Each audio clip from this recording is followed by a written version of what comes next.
Кампањата што освои наградата за трето место на конкурсот ги разоткрива аномалиите и нефункционалноста на здравствениот систем преку обелоденување на приказната за трагичната судбина на малата Тамара, која предизвика огромно внимание и реакции во јавноста. Притисокот од јавноста резултираше со оставки на директорите на Фондот за здравство, а останатите деца кои бараа помош од надлежните институции во кус рок добија одобрение за лекување во странство. Жирито констатираше дека новинарката доследно и конзистентно обработува релевантен проблем од големо значење за јавноста, кој ги открива системските недоследности во здравствениот систем, прикажани низ случајот со малата Тамара и бројните контрадикторности при одобрување на лекувањето во странство. Начинот на кој се презентира проблемот јасно ги антиципира и последиците, а известувањето се базира на користени повеќе извори. Наградата за освоено трето место на конкурсот и се доделува на Билјана Николовска за серијалот ТВ прилози на тема Случај Тамара Димовска како здравствениот систем убива дете, објавени на телевизија Телма.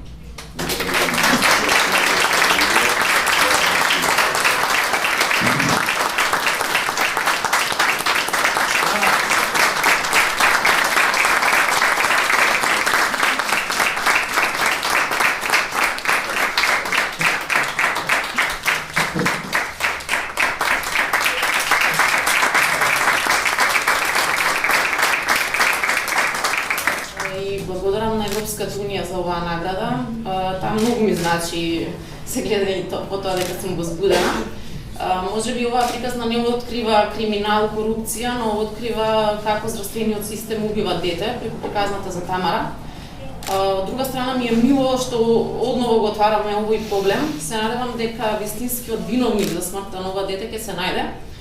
Името и презимето мора да се знае на оној што е виновен за смртта. Мислам дека тоа е во рацете на обвинителството и судот во моментов. И се надевам дека никогаш повеќе нема да се повтори ваква судбина, дека ќе влијаеме врз здравствениот систем да се промени и никогаш повеќе да не се повтори.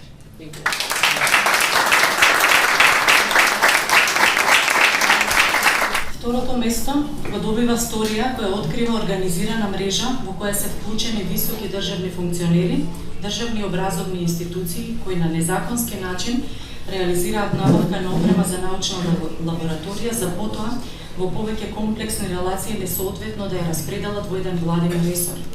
При тоа, со неколку нелогични и незаконски одлуки на владата, еден дел од опремата исчезнува, што отвора сомнеш дека таа се користи за изработка на нелегални биометриски документи што се користат за гласање на избори.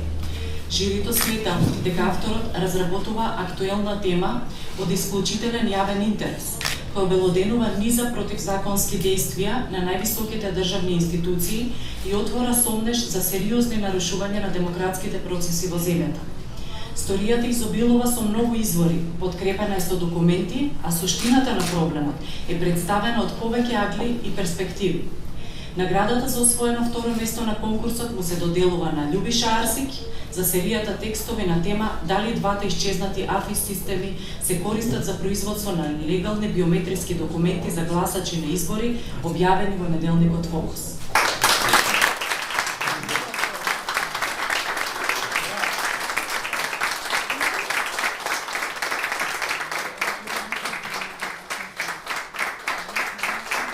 Сакам да нагласам дека тоа што Европската унија се вклучува да наградува истражувачки истории само покажува во какви очајни услови работиме ние новинарите, особено новинарите и истражувачи. Но се надевам дека пристојните парични награди и тоа што ова ќе прави во наредните 2 години ќе ги поттикне другите новинари, односно бројот на новинари и истражувачи малку да се зголеми. Тоа што сакам да го нагласам е дека да, храброста ни остана како главен критериум при објавување на овие истории, затоа што вие може да имате многу факти, многу релевантни документи, меѓутоа на крај храброста е пресудна дали ќе се објави таа истражувачка сторија. А тоа е секако условено од екзистенцијата на новинарите, од соочувањето и опасноста од тужбите за клевета, а веќе во последно време и од загрозеноста на нашите животи.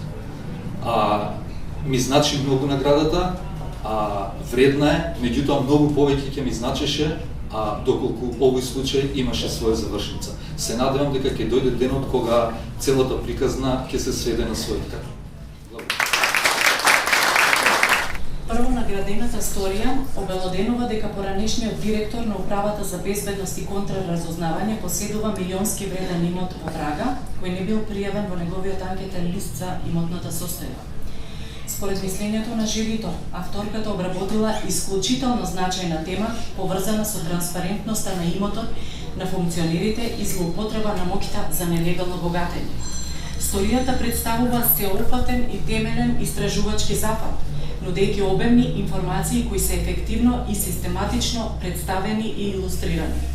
Приказната е представена преку лесна нарација на атрактивен и разберлив начин.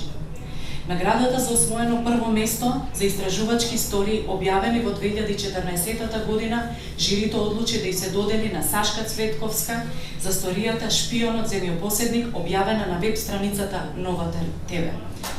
Честит!